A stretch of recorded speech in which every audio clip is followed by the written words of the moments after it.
Sa isang makasaysayang pangyayari, ang dalawang bansa ay nagkasundo at naglagda ng isang strategic partnership.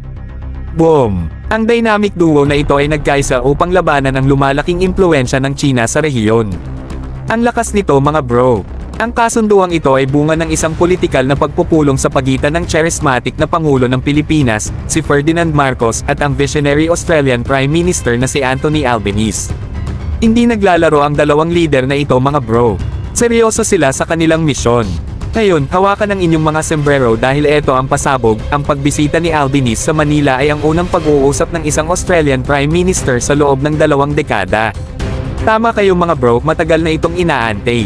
Malinaw na pareho nilang pinahahalagahan ang pagpapalakas ng kanilang ugnayan at pagsasama-sama tungo sa isang mas maaliwalas at ligtas na kinabukasan.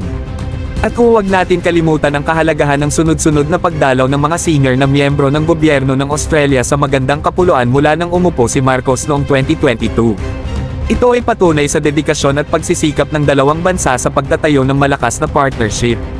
Ang malakas na alyansang ito sa pagitan ng Pilipinas at Australia ay nagpapadala ng malinaw na mensahe sa buong mundo, nagkakaisa kami, handa kami, at hindi kami magpapadala sa mga panlabas na presyon.